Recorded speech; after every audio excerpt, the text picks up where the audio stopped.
Where did the idea come from for a squirrel fest?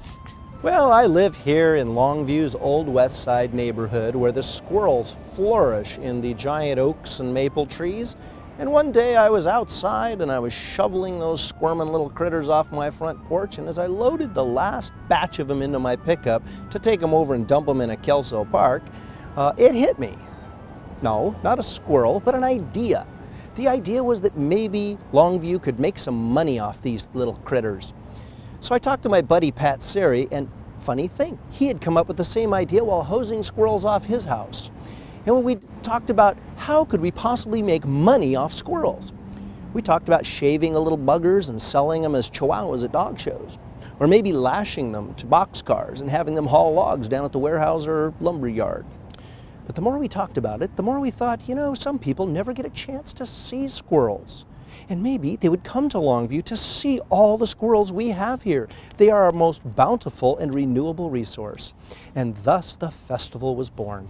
Why do you intend to install a second squirrel bridge? The first squirrel bridge was very, very successful. But you see, we have a terrible problem here in Longview. We have so many squirrels, and we have lots of cars too, and the average car outweighs the average squirrel by 3,998.5 pounds. Therefore, in the collisions between a squirrel and a car, the squirrel almost always loses. The carnage was awful. In fact, it was so bad, the city fathers were concerned that the UN would send in peacekeepers. So to forestall that possibility, we decided we must do something. And so the Longview Sandbaggers decided that we needed yet another squirrel bridge. We thought for a while about tunnels. Perhaps we could put tunnels under the street. But unfortunately, digging would have disturbed the rare and federally protected Cowlitz earthworm, also known as Sandbaggerus hoaxus. So we settled upon bridges. How did you choose the date of August 6, 2011? Well, two reasons. First, we carefully consulted the meteorological data, the atmospheric data, and the character data from the TV show Star Trek Next Generation. And we determined that was a very favorable day because, you see, that's also the same day that the Klingon Squirrel Festival occurs, and we figured the Klingons were unlikely to attack Earth on that day.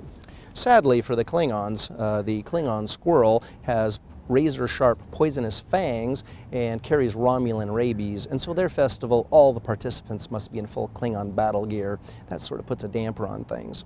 The second reason is that August 6th falls on the first Saturday of August, and that is the one day of the year where it does not rain in Longview. What events are you planning?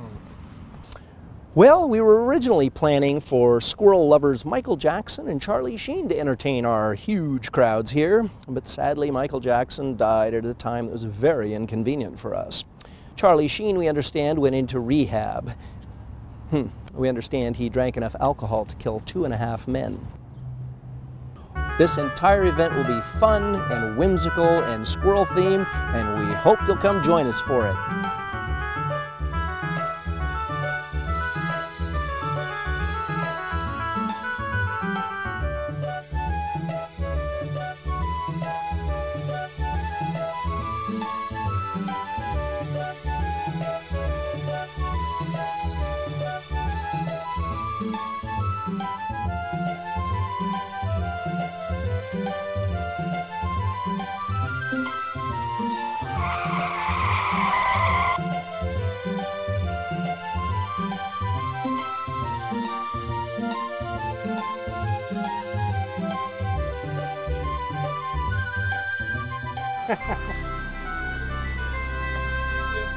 Oh, he fell down. Squirrel is down.